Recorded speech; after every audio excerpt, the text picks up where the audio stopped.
The first speaker is Frank Rose. He's the author of The Art of Immersion, how the digital generation is remaking Hollywood, Madison Avenue, and the way we tell stories. It's about how the internet is changing storytelling. Frank is also contributing editor of my favorite magazine, The Wired, and he will present the transition from linear storytelling to a story, what he calls deep media. Frank, the floor is yours. Thanks.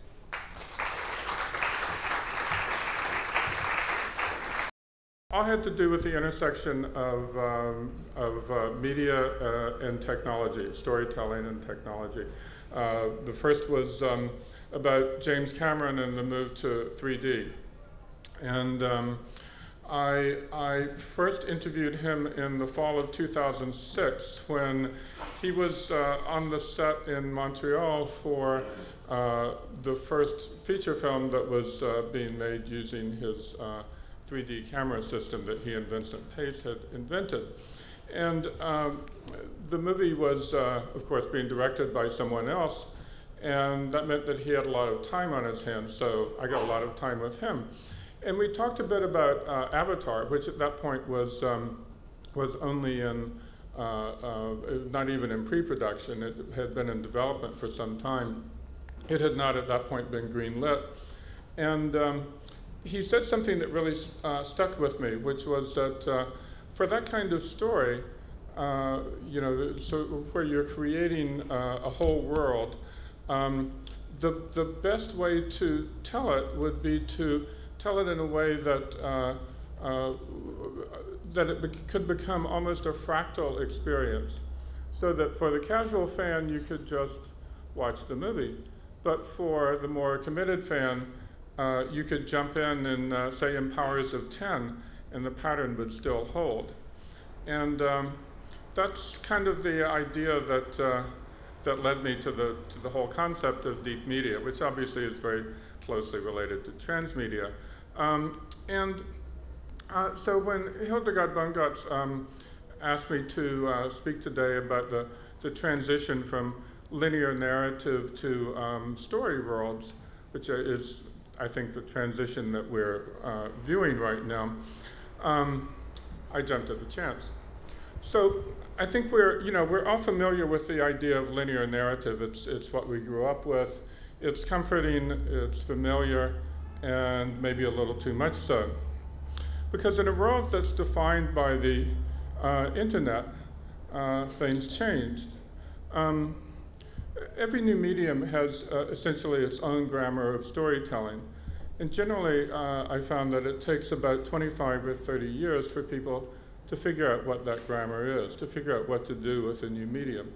The motion picture camera was invented around 1890, and it was first used essentially in what's called the proscenium arch shot, where the camera was stationary, you know, where the audience would be, and it was filmed as if the movie was filmed as if it were a stage play. It took people quite a number of time to come up with ideas like, you know, point of view shots and you know, all of those sorts of things that we all take for granted now when watching a movie, or for that matter, a TV show. So it is with the internet, I think. The web, which is, you know, obviously the way most of us generally access the net, is, you know, it has its own characteristics. It's nonlinear, thanks to the convention of hypertext. It's very participatory, as we've discovered in the last few years with the rise of social media. It's often game-like, and above all, it's immersive in the sense that Cameron was talking about. And what that implies, whether we're actually watching something, experiencing something online or not, because the internet really is coming to define our existence, what that implies is a move from linear narratives. So I want to do a couple of things this morning. I want to talk about the emergence of nonlinear narrative and the emergence of story worlds. and then finally show how they're coming together. It seems very radical, this idea, but in fact I think it's almost inevitable. And, but as you might think, it's not really a straight line progression. So I'm going to start a bit with nonlinearity and talk about where it came from and why it's happening now.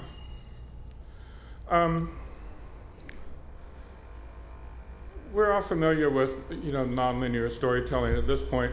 It certainly predates the web by, close to a century. And it used to belong to people like Borges, James Joyce, the literary avant-garde, the early 20th century. It was very much a 20th century phenomenon. In this story, for example, The Garden of Forking Paths, he addresses the, what's known as the many worlds problem. It's about a Chinese novel, also called The Garden of Forking Paths, that is, was supposed to be the masterwork of this famous writer and scholar, but instead it's an incoherent jumble. Nobody can figure out what's going on. The one moment the main character is doing one thing, and the next minute he's doing something entirely different, as if the first thing never happened. So the narrator, who is trying to figure this out, comes to an unfamiliar village. He turns left at every fork, and he arrives at the home of a famous sinologist who explains the book to him. And the idea is essentially that each time a man is confronted with alternatives, he chooses one, but in this novel he chooses all of them simultaneously. And so therefore, all possible outcomes occur, each of them a point of departure for other forkings. So it's a multiverse, essentially, a world of multiple realities. And really what Borges is saying, I think, is that things are not what they seem. But he also described a problem that we're facing today, which is how to construct a story in which readers are players, in which readers can choose multiple possibilities without constructing an incoherent jumble. But meanwhile, around the same time that Borges was writing stories like these, we have this man. His name is Vannevar Bush. He's not, on the face of it, a radical thinker, but appearances can be deceiving. Because he too was thinking about forking paths in a somewhat different way. He was the chief scientist of the United States during World War II. He had formerly been at MIT for a number of years. He was very prominent before Roosevelt named him to this position. He essentially headed the scientists' effort in the, or scientists' work in the war effort. And afterwards, as the war was coming to a close in the summer of 1945, he began to think about what the scientists should do next. And he focused on the problem of information, which even then was rapidly proliferating, getting a little out of hand, how to deal with it. So he came up with something that was in fact quite radical. Rather than organize information by indexing, by subjects, and so forth, which is what people had done for centuries, he decided that we should, take a cue from how the mind actually works, which is by association, and create this sort of what he called a mesh of associative trails, hyperlinks, we call them now, or forking paths.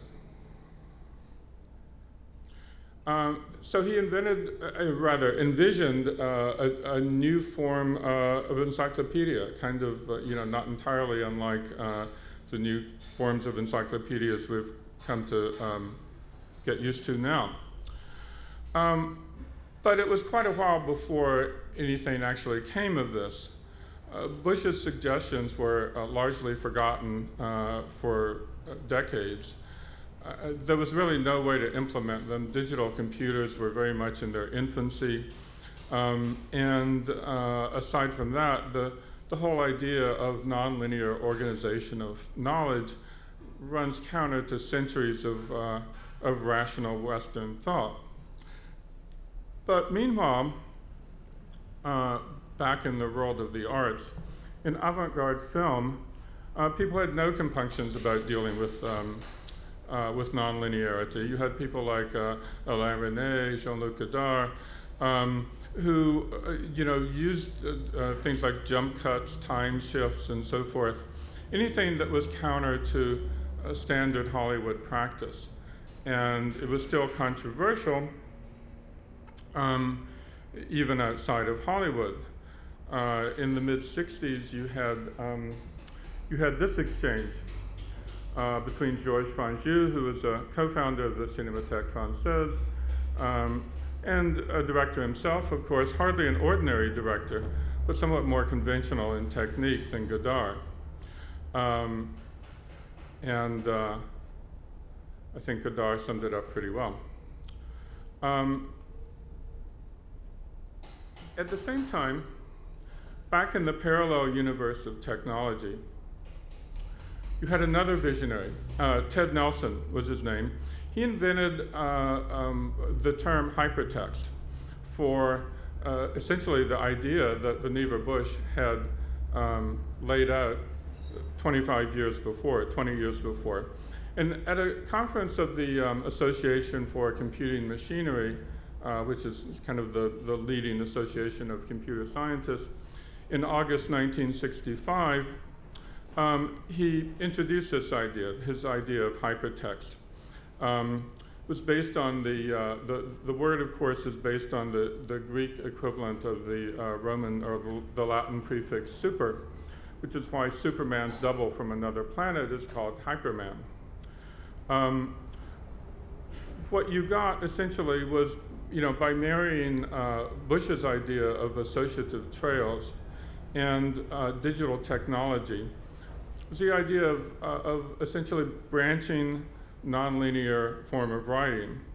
Now, Nelson was obviously not terribly good at explaining this, and in truth, it does kind of at first defy rational comprehension. But that didn't actually bother Nelson so much. He had kind of a unique way of thinking. The sort of more or less clinical term for this is attention deficit disorder, but he didn't like the term very much. He said that the term was coined by what he called regularity chauvinists. And he preferred terms like this, a hummingbird mind.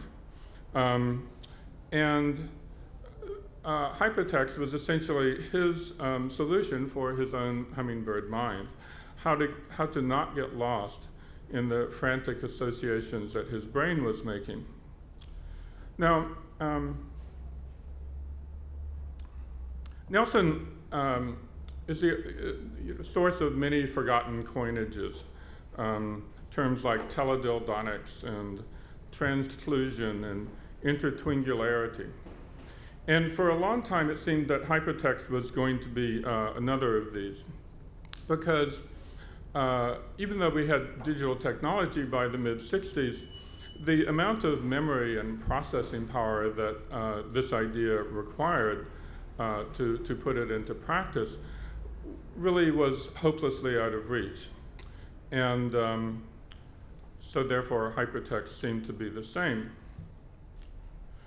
But things progressed pretty rapidly.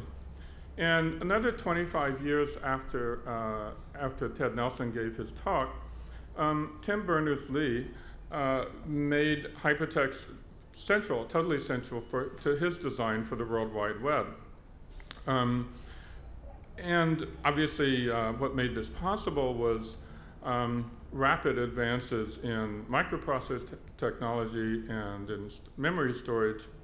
But I think it wasn't just because of computer advances. I think there were other factors at work too. Because at the same time that you had that you had Berners-Lee implementing finally the idea of hypertext, 45 years after it had first been introduced by Vannevar Bush, you also had people like this, Quentin Tarantino, shown here in Pulp Fiction, the movie he made in 1994, and where earlier directors, European directors in particular, had used nonlinearity in a sort of a very self-consciously avant-garde art form. Tarantino, at the same time that he was paying homage to them, used it in a somewhat more popular film. Studio executives in Hollywood were as dismissive of Pulp Fiction as they had been of Godard's and Resnais. But audiences responded, much to their surprise. And you had the beginnings of a whole series of films that used this technique. You had Magnolia from Paul Thomas Anderson 5 years later, 9 interwoven stories in a single day in Los Angeles. Memento, the movie that put Christopher Nolan on the map, about a character who can't remember what happens from one moment to the next, which is obviously kind of a drawback when you're trying to figure out who murdered your wife. And of course, Alejandro González Iñárritu's Babel from 2006, that shows what happens or what can happen when a rifle that's fired as in fun by a couple of adolescent boys in Morocco, the bullet, it turns out, ricochets through the lives of people in Tokyo, in San Diego, and the outskirts of Tijuana, and of course, the boys themselves and their families. By this time, we had what was coming to be known as Hyperlink Cinema. The coin was termed in a review of Don Roos's Happy Endings by Alyssa Quart, a writer who was writing in Film Comment. And she described it as, the idea as essentially connecting one scene to the next through happenstance and through linking text. Or, as she also said, it's all very Google meets Robert Altman. Roger Ebert picked up the idea in a review a couple of months later that he wrote of Syriana. But he couldn't cite the exact term, and he couldn't cite the person who'd coined it because, as he noted in his review, irony of ironies, I've lost the link. His associative mind had moved on. When I was working on the book, I wanted some insight, some further insight into this. So I went to David Lynch, who has made pictures like Mulholland Drive, which obviously sort of defy linear interpretation. Excuse me. And he had this to say, that life is like a crazy film. And when you put all of these things together that are happening to us all the time, that we see, what I realized after I talked to him was that this experience is also sort of like watching TV. We've programmed ourselves to think of television as a series of boxes that don't necessarily connect with one another. We have one box for sitcoms, one box for the ads, one box for the news report on Iraq, another box for the late night TV talk show host. But in fact, what we're getting is a complete jumble of disjointed images. And so I think it's really no accident that nonlinearity was not really accepted until we'd had television for 40 years. And people were entirely used to it. But really what you think of it, what nonlinearity is about, is simultaneity. Seeing one thing and suddenly seeing something else that's happening at the same time. And that idea predates the web. It even predates television. If you read McLuhan, if you believe him, it's essentially a byproduct of electricity itself, which is something that's obviously fundamental to modern existence. So I think the whole past century was about moving toward nonlinearity. Joyce, Borges, René Godard, there was a kind of inevitability about it, if you think about it this way. But what about story worlds? Is there an inevitability about that as well?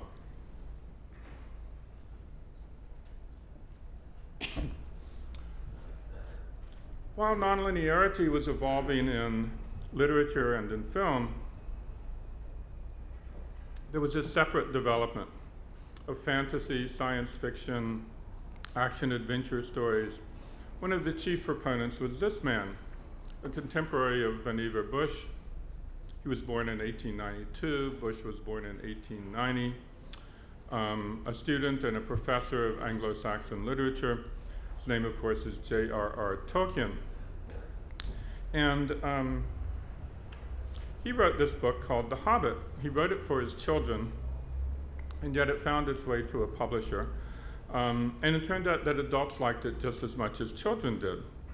And when the publisher asked for a sequel, he obliged by writing The Lord of the Rings. Excuse me. He created this elaborate world, a story world, that bore some resemblance to medieval England. As he noted once, the hobbits were small, little creatures, not unlike the minds of medieval villagers.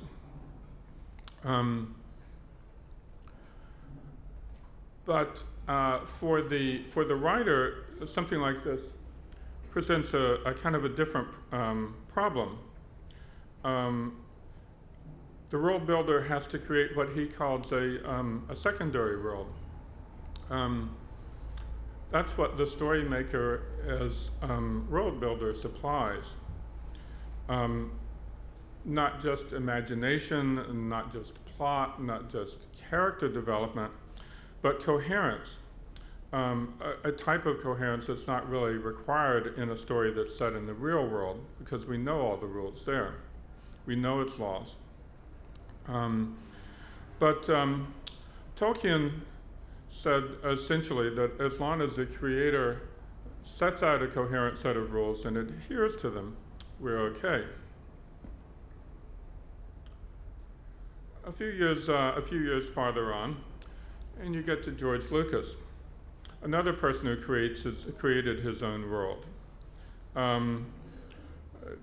First in a movie, then in a whole series of movies. He created essentially a world out of whole cloth, an entire universe. And at the same time, he did something else that was new. He explored the narrative potential of all of these other media, including comic books, novels, t-shirts, and even toys. And this required a new kind of coherence, not just within each individual fiction, but across the whole. Now, at first, these were just standard Hollywood licensing deals of the sort that were becoming, even by the mid-'70s or late '70s, fairly commonplace. George Lucas controlled the licensing, but he did not control what the licensees did once they got the rights. So, for example, Marvel did the comics, and yet, as early as episode 8 of the Star Wars comics, you have Han Solo and Chewbacca encountering a giant rabbit named Jackson, which the comic book writers had created as an homage to Bugs Bunny. Not really part of the Star Wars canon.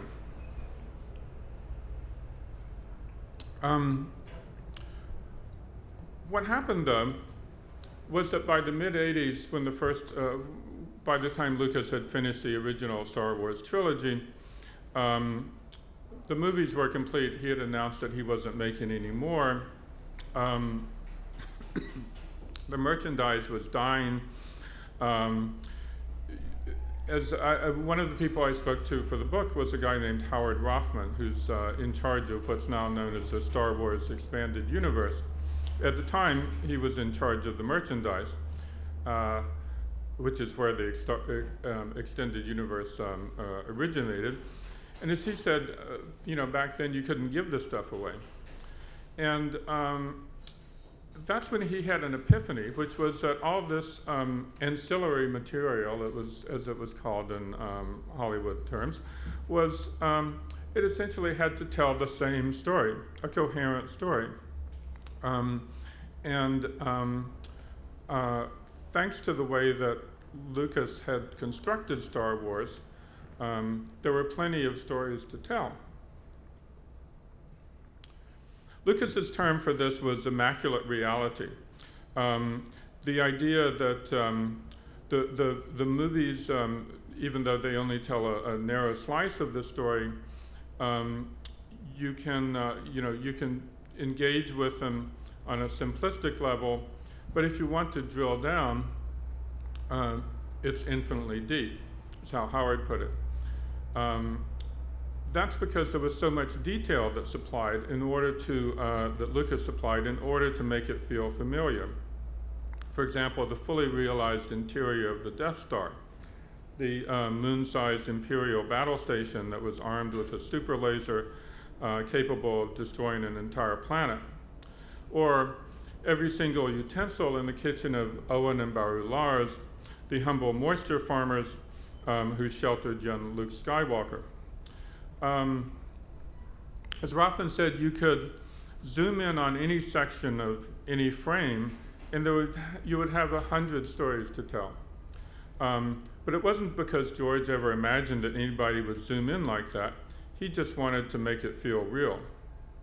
The result was ultimately the expanded universe. Lucas was in charge of the movies and the television shows, but Rothman was in charge of everything else. Even so, no one really imagined at this time that it was going to become a world that fans would play in, that fans would write their own fictions about. And but thanks to the internet, in the 90s and even before that with fan fiction, fanzines, you had fans coming into Lucas's world and sort of taking over the characters and making them do things that they wanted to make them do. And Lucas's original reaction to this was that he was horrified. He didn't, this was, he essentially had the same reaction that everybody in Hollywood had, which was, this was his intellectual property. It was his to do with as he wanted, and it didn't belong to anybody else, including the fans. But the fans had other ideas. And ultimately, in a sense at least, the fans won.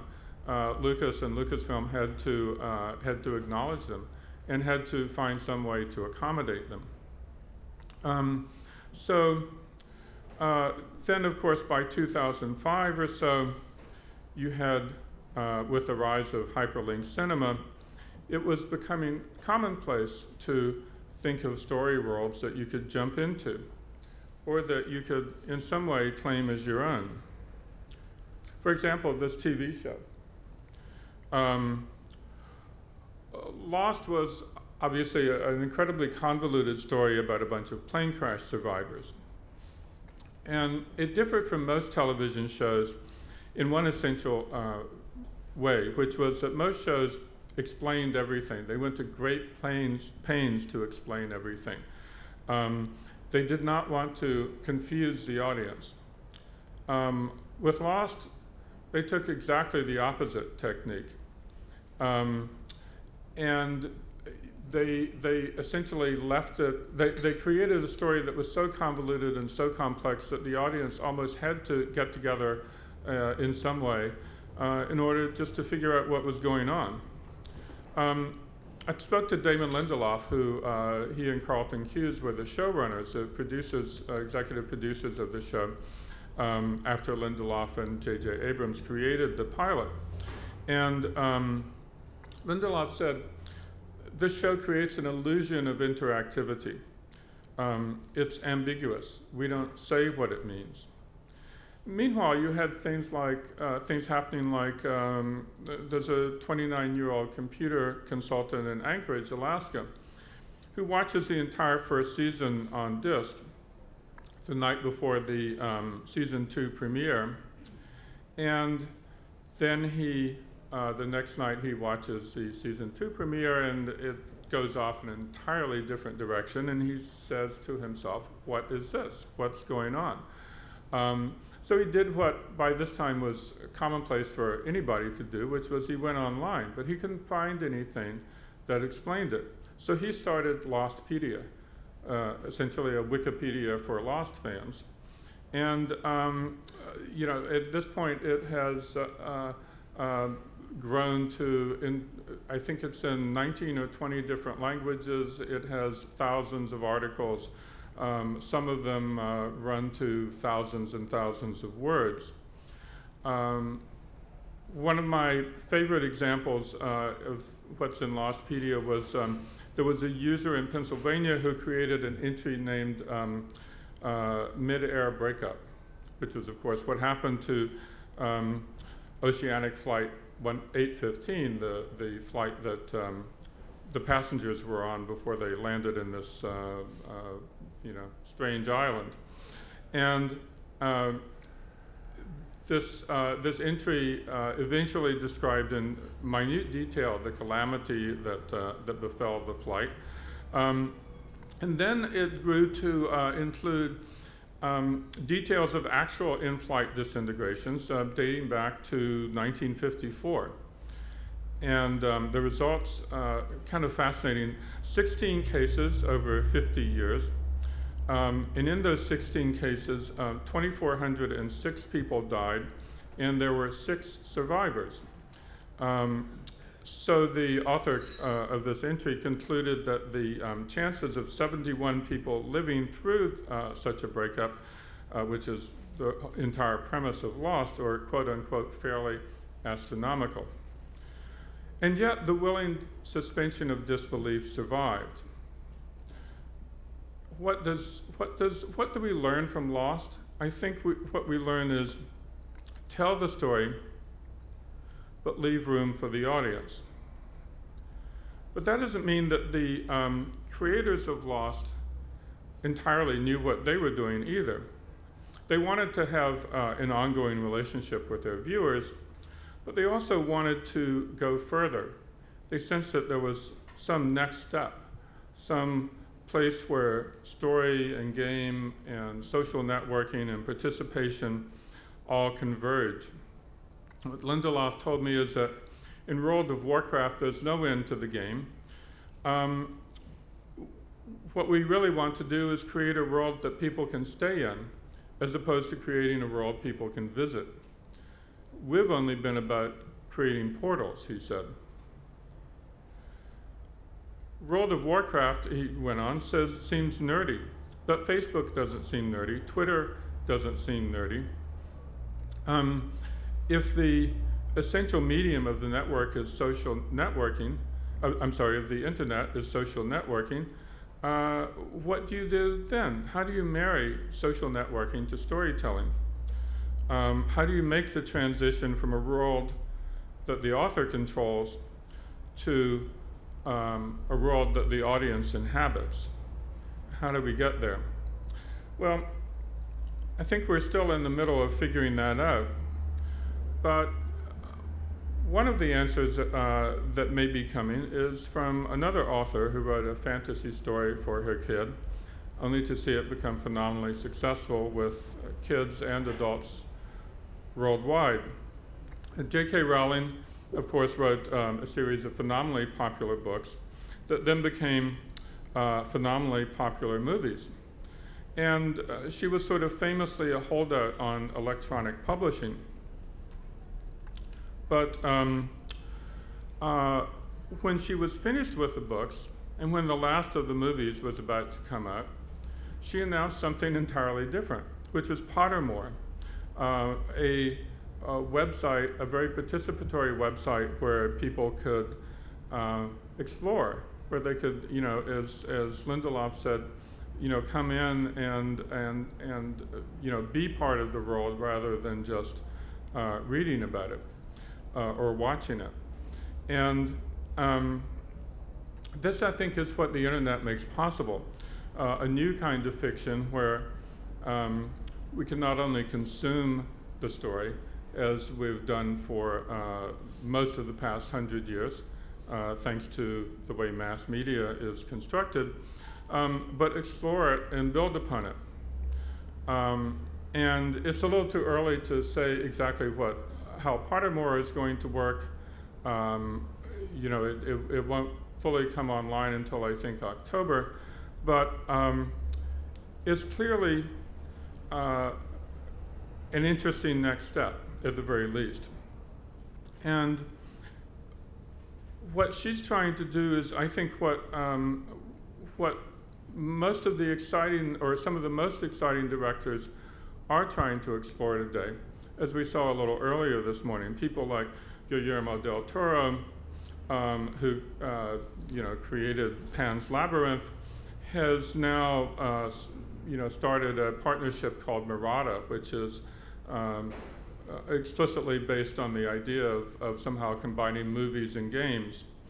You have people like Christopher Nolan, who a few years ago made a movie, you know, called The Dark Knight, which you've probably heard of, but which also had another component called Why So Serious, which was an extremely elaborate alternate reality game, which at its height involved some 10 million people around the world, and took place in any number of different media, online, in the real world, and elsewhere.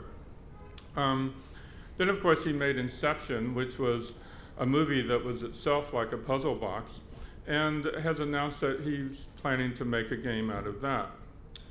Now, I think what's interesting about Inception is that it was as confounding to the Hollywood establishment when it came out as Pulp Fiction was. Nobody could understand how this movie was supposed to work and how anybody was going to understand it. Of course, the audience that it found had no problem with this. And I think that's kind of where we stand right now with this new form of media that we're inventing. It's not something that that the audience is going to have a problem with. It's something that we have to invent. And I think that's the first difficulty. Thank you. Thank you very much, Frank. I think that was a perfect introduction to show us where we moved from a linear story world to a non-linear story world, a kind of evolutionary progress. And the example that you described about Lostpedia, that started at the beginning of the second season of Lost, and in total I think you had 7 seasons. But did the scriptwriters of Lost in the end use the input from the community to adapt their scenarios? Actually, they did. There was someone on the staff whose job it was to keep track of everything that happened in the show. Not an easy task. And you know, sometimes when he wasn't available, the writers would consult Lostpedia because they, you know, it was the next best thing that they had. Okay. And of course, if you describe the evolution and you say, well, this is what happened up to now, and at the same time you say that the grammar still has to develop, and probably it will take another 15 years or so to come to a kind of language that everyone speaks and understands, also the audience. Then of course the question is, what will be the next step that you envision? Right. Well, that is the big question. You know, I think there are very interesting examples that have been made. I think the whole idea of alternate reality games is completely fascinating. But certainly something like the game that was invented for the Dark Knight. These are very, very expensive propositions. Not quite as expensive as making the movie, but multi-million-dollar, multiples of millions of dollars required to implement them, and essentially they function as marketing vehicles for the movie, because as we saw earlier, one thing the internet does is it blurs all of these lines. It blurs the line, for example, between author and audience, which is kind of what I was just talking about. But it also blurs the line between entertainment and marketing. And that's one example. Okay, thank you. Are there any questions from the audience for Frank? Okay, well, I want to thank you very much, Frank.